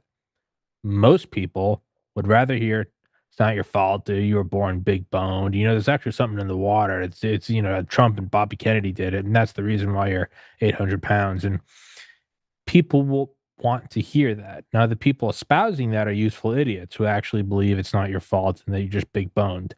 The people at the top who are coordinating it realize that it's the path of least resistance. And that's how you can get the most people. And what is the long-term thing? Well, we've seen it in the last century and a half. The long-term thing is extractive institutions with a very strong Praetorian Guard and a few elite at the very top who get to control everything, and everyone below either does the dirty work or you get shot in the head in a gulag. In terms of a vessel to get to power, it's very effective and it's very brilliantly designed. It's evil, but it's very effective because most people don't want to hear, how do I build muscle? Go to the gym until it hurts, and then eat something high in protein and drink water and go to bed early. You don't want that. What you want to hear is, hey, it's your genetics, it's environmental things, it's not your fault. What you should do is take this, take that. It's not your fault, man. People want to hear that. And so in terms of a vessel to get to power, it's a brilliant, it's though evil, it is a brilliant net that they've cast. Baz says it all the time. Pedophiles don't go up to kids and say, hey, I'm going to rape you and kidnap you and kill you. No, they show up with candy. They show up with puppies. It's because they know what they're doing. And so that's how I look at that. I don't doubt that the useful idiots, the foot soldiers, truly believe it because they're retarded. They're legitimately stupid. The people that are coordinating it, though, they know what they're doing. They're evil, but you have to respect your enemy.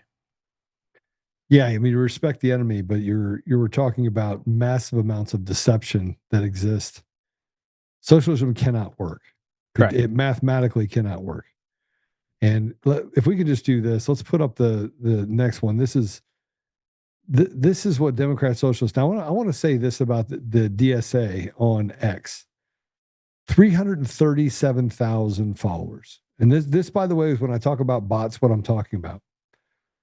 They put out this post for DSA candidates are going against corporate-backed opponents, and they're going to need it. Your help to get over the finish line in November. Support a socialist running for office with a donation today. It used to be unheard of that someone could say they were a socialist just a decade ago. But because they put so many people in positions of power, because they've stolen the election machines and the mail-in ballots, and by the way, nothing's changed. Liberty vote. I mean, first you had Dominion voting systems, right? And now you have Liberty Vote. So you change the name and make it seem like Affordable Care Act. It's going to be run by something different. But it's not run by someone different. It's run by the same person. And here's the best part about this new Liberty Vote bought by the knowing guy, right? Because he's a privately held person, he can go get $100 million from someone down the street to buy it, and he doesn't have to tell anybody. He doesn't have to tell anybody who his investors are.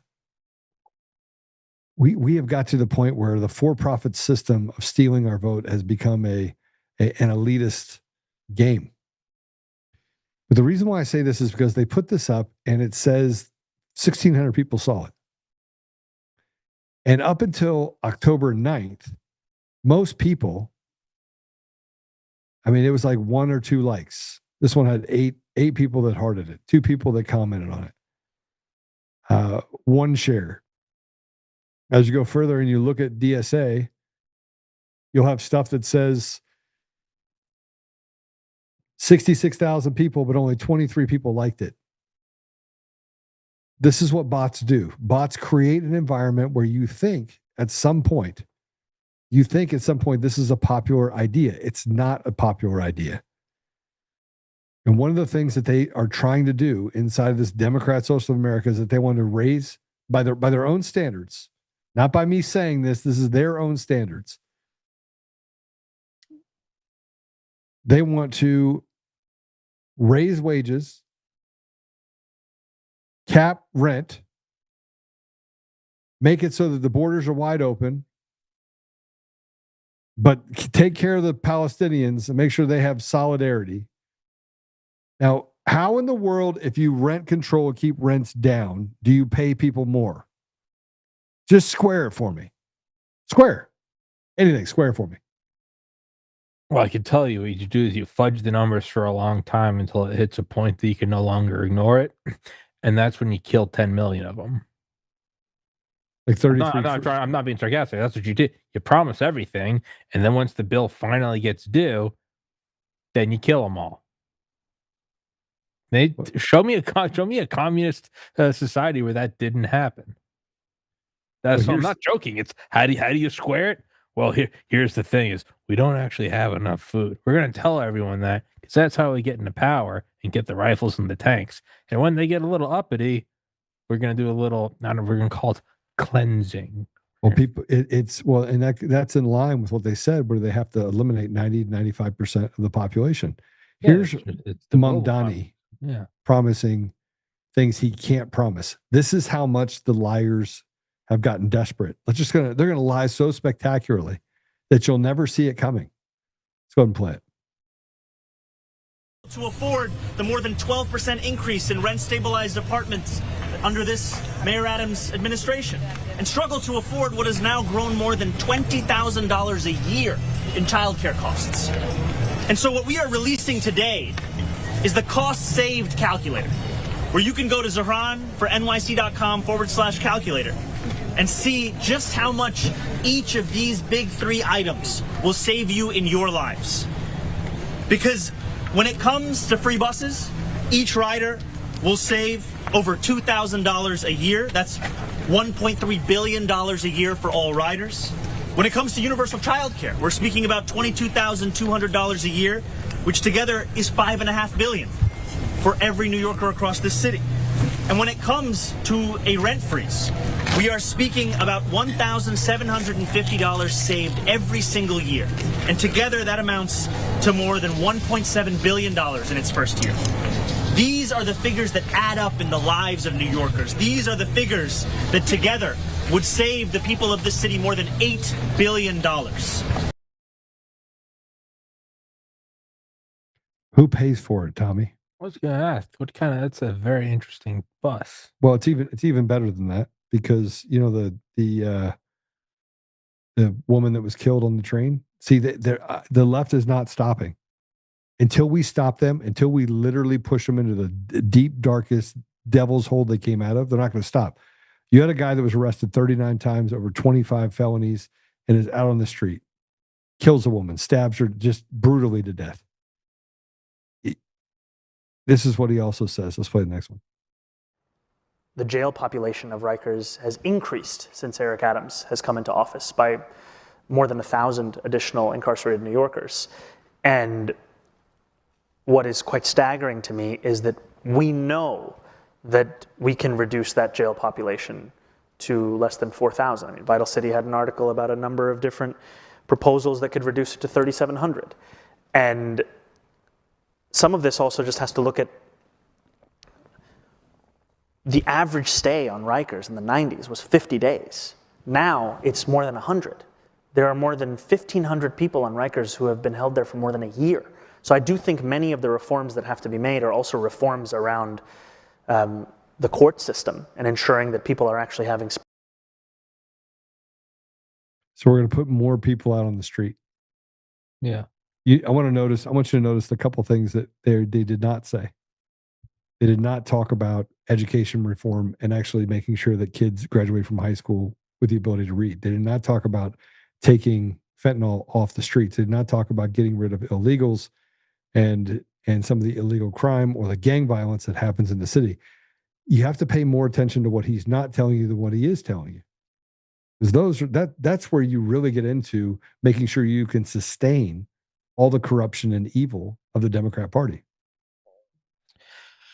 Again, what you have to do is look at all of this as a vessel to reach control, to reach an apex, to reach a point. That's all this is. So if they're not telling you how it's done, it's because there's no intention of. It's like, what would I imagine is probably like one of the best gigs would probably be building at home, shelters, Cold War style shelters. And why is that? Well, it's going to cost you an arm and a leg. You don't know if you have no base of reference to see whether or not it's going to work. I seal it. I tell you, it's airtight. It's biological, radiological, chemical. You can buy my freeze dried food and your weapons, ammos, all this stuff, because there's only two outcomes. The first is that the bombs never drop, and thus your product is never really truly tested.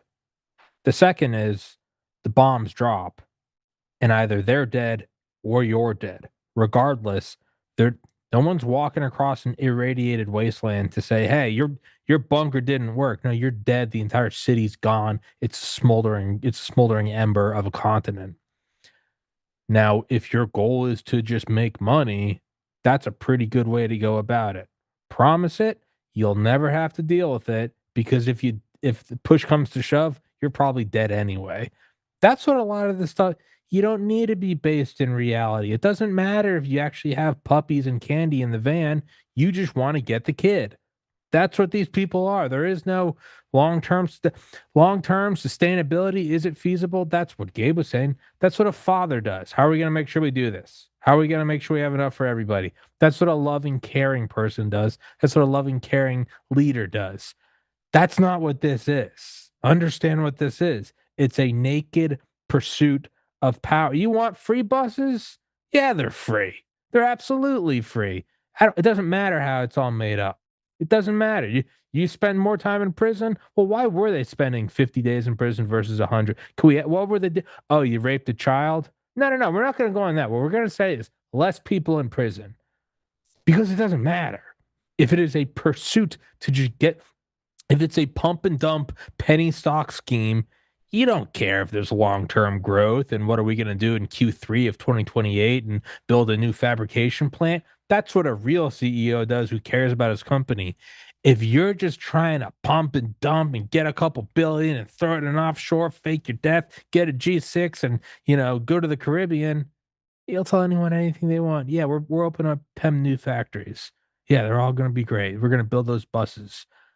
That's what it is. So once you understand it for what it is, the idea of how do we square it, how do we explain it, you're buying into it already. Just call it out for what it is at its face value. It's all dog shit, and your ideology has killed 120 million people in the last century.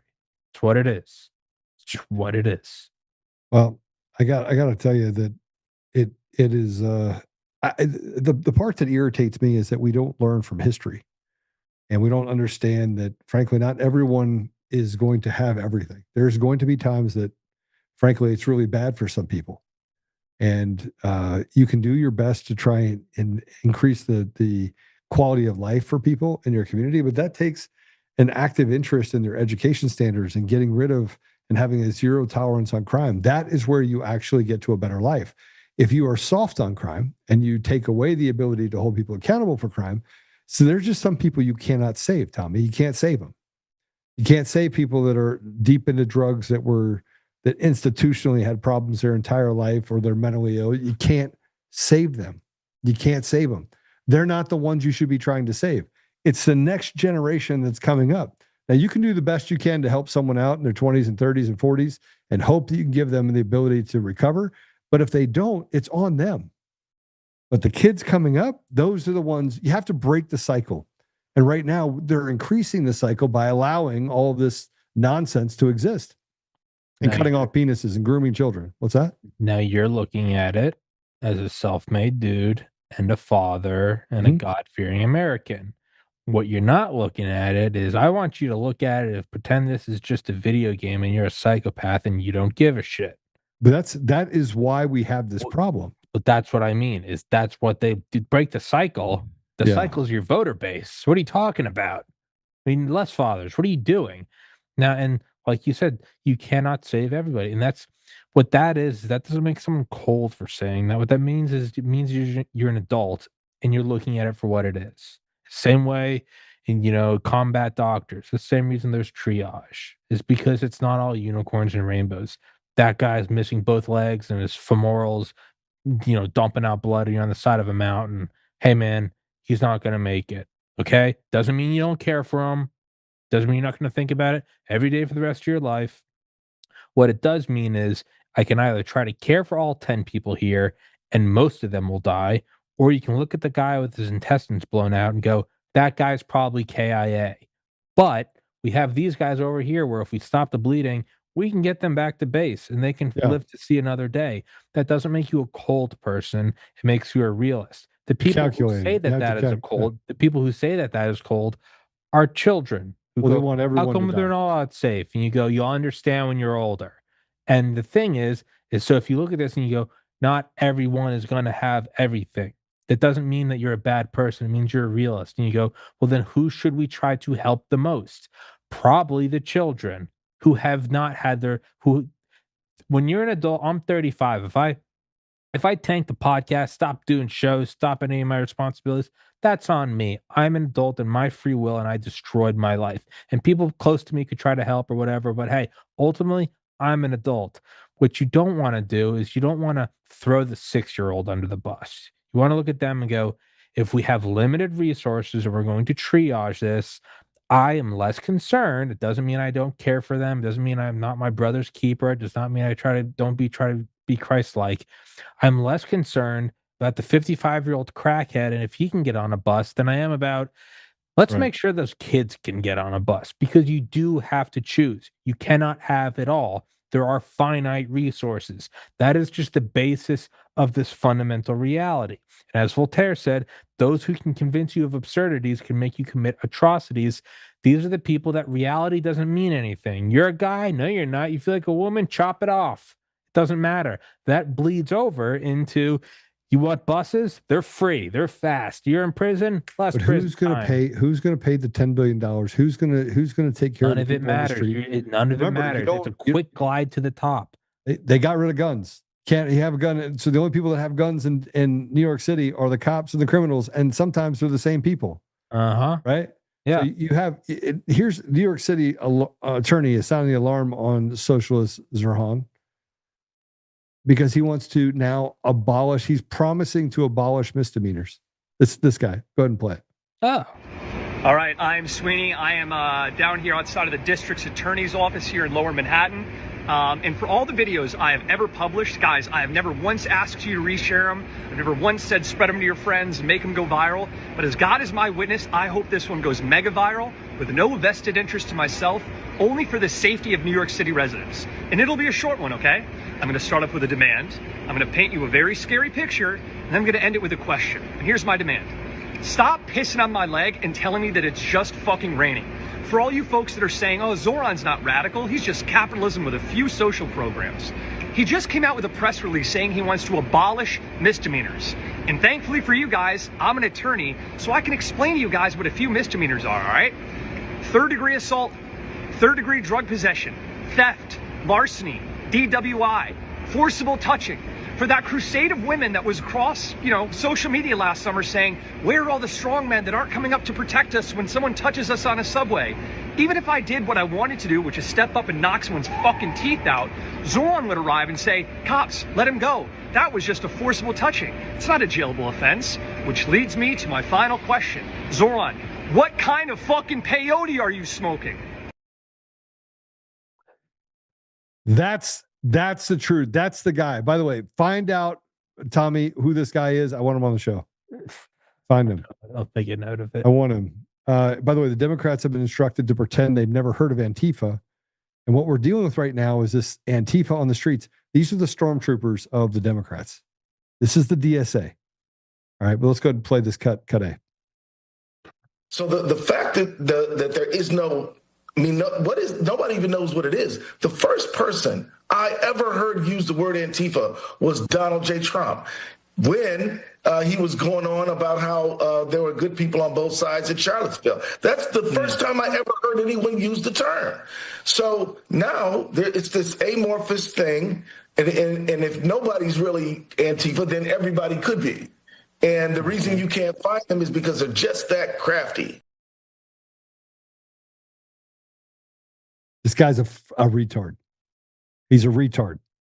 If the first time you ever heard Antifa was when President Trump was saying there's good people on both sides, which he didn't say, you're a liar. You're a lying sack of shit. You're a shitbag. You're the shitbag that, man, I wouldn't wipe my ass with you. Just so you know who he is, he's the current Attorney General of Minnesota. He's elected to the U.S. House of Representatives in 2006, representing Minnesota's 5th congressional district until 2019. This guy's oh my gosh. And here's Jimmy Kimmel, by the way. This is a clip of Democrats. There is no Antifa. Let's go ahead and play it.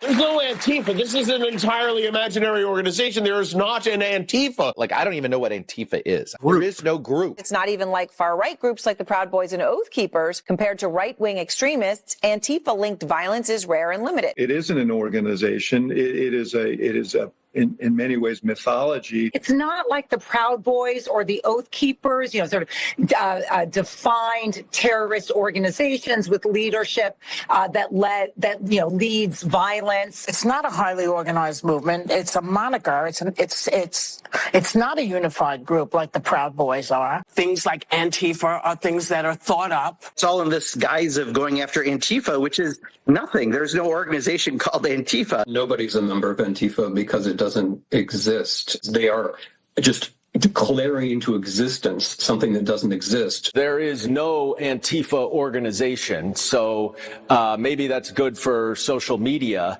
but it really is non-existent. They exist on the internet, in chat rooms, and in 4chan and Discord, and places like that, where they run discussion boards, trade tactics, documents, things like that. But none of them are called Antifa. Those who can convince you of absurdities can make you commit atrocities. Yeah, well, here's another What do you think the logical step from safe and effective is? It's this. And how much farther along? How many communist shitholes do you have to look back in history where it's not just that people get disappeared in the middle of the night? That's the beginning. The next step is nobody even brings up that somebody was disappeared. That is the final coup. That's what this is. They look you dead in the eye and they say it's not real, and you're going to have everyone going, Antifa's never been a thing. It's never been a thing. All right, well, check this out. I got a couple more things that I want to do before I pop out of here, but I got to go get on a plane. Domestic terrorism, this is what happened. Emergency flight that to save someone's life at the Portland hospital, they tried to crash helicopters in Portland. Let's go and play it. Focused on the military helicopters, the Customs and Border Patrol helicopters that people have been complaining about in the area near the ICE facility. We saw a flyer this morning showing that call for people to shine their lasers at 9 o'clock tonight. OHSU tells us their air ambulance vendors made the decision to land at other airports for safety reasons Patients would be taken to the hospital then by ambulance. That could add a lot of extra time, though, from 45 minutes to an hour longer. Police have made arrests in the past, by the way, of people who target police aircraft with lasers. Now, just last month, 4 people were arrested in connection to lasers being pointed at the Customs and Border Protection helicopter. Last week, Hector Mendoza charged with a felony for targeting several types of aircraft. If convicted, he could face up to 5 years in prison. That type of crime can land you behind bars for up to 20 years. The city says it has seen an uptick of complaints about the helicopters, but they say that noise is out of local control. And this is where they tried to use that Antifa in Portland using these lasers to try and bring down ICE.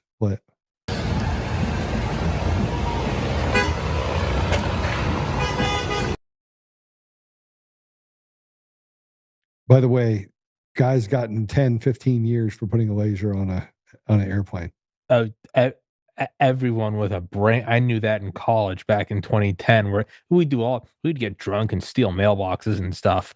The one thing you knew not to do, because there was an airport, Athens Regional, everyone, didn't matter how drunk you were. If you had you point at the, no, you don't. Right, no, you do not. put this up. This is a local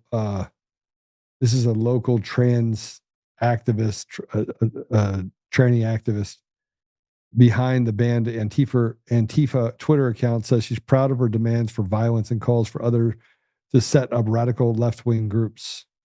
So I thought it was not a group.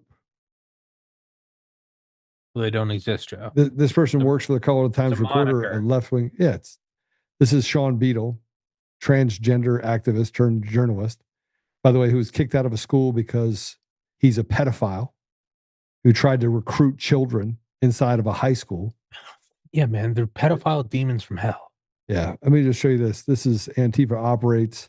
Operatives disguised as Trump supporters helped create chaos. Let's go ahead and take a look at this. Cut 9. He's getting his disguise on. Okay, so he's gonna wear this. I'm gonna wear a mask underneath the mask. You should wear this. I'm wondering if I should wear, what do you think I should wear as the hat? Should I wear this or this? Yeah. Here, this is your mask. Oh my God, the America mask. Dude, I'm not fucking with you. You gotta blend in. I know you can't stomach wearing it, but like you need to blend in. You have to have a visual identifier. You're not coming if you're not wearing this. All right. You could also wear this. Yeah, the America hat might be my move, but we'll see. I'll bring them both in my backpack. We've got Fox News, OAN, CNN. We're ready to. We're ready. I don't know if we're committing crimes doing this, but Are you insinuating that I don't work for all 3 of these companies simultaneously? I am at least a little bit insinuating that. You feel like you think that I don't work for all of them. They won't trust you unless there's a visual, like there's something visual. There you go. This was the infiltration group at J6. These are domestic terrorists and they must be taken down. Yeah. Yeah. No, I'm with you. I think I said the last show is on with you. I don't care anymore. Send in the military. Well, then you're for the weapon. Yes, I am. Don't care. I don't care anymore. Send in Baz, send in Dale, send in Jan, send in Clay. I don't care. 8 years ago, you could have me going, well, this is the militarization of I don't care. You saw what they tried to do to Trump. You saw what they did to Kirk, and you saw them cheer after it. This is what they want. And that's just what they're doing to adults. What are they doing to kids? I don't care anymore. Send them in Black Hawk helicopters. I don't care. And if somebody wants to clip this and I got you, I will then say it again to your face. I don't care. Send it in. These people are fucking demons. These people are pedophiles. There is no living with them. There is no coexistence. They are trash. They are cancer. Get them out. I don't give a fuck. Excuse me. Yeah, I agree with you. All right. With that last curse word, I will pray it out and pray for you. All right, I got to get going. So, Tommy, thanks for joining us. And a great guest. Gabe was awesome. Yes, sir. And you guys, if they're still on, you can run over. I don't know how to do it, but let's see if I can.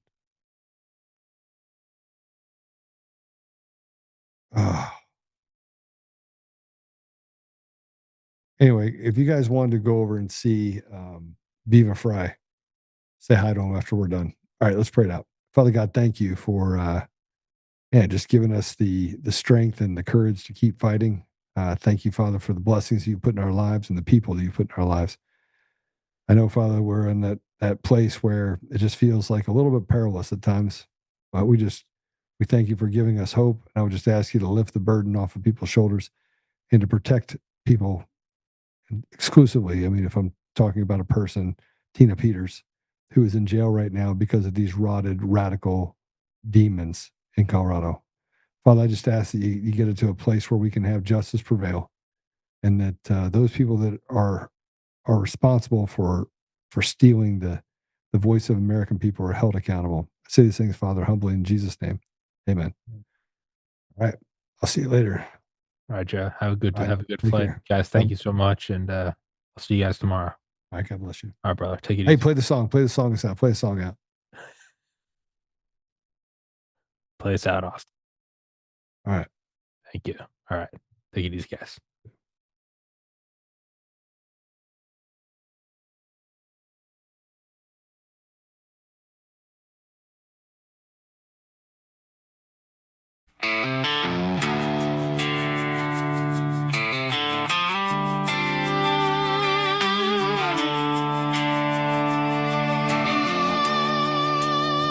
Rise up untamed in the heart of the fight where the wild ones roam. Joe Oltmann's calling, bringing truth back home. From conservative daily to this untamed fire, we shatter the silence, lifting spirits higher. No chains can hold us, no lies can prevail. Authentic and fearless on this rugged trail. Patriots gather under stars and stripes. Untamed nation, igniting the night. Untamed nation, let the truth roll out in this land of the free. Standing proud from sea to shining sea, we won't back down. Catch the fire, wear the crown. Untamed nation, it's our battle song, motivating hearts where the brave belong. Yeah, untamed and wild, forever strong. Play it again all night long.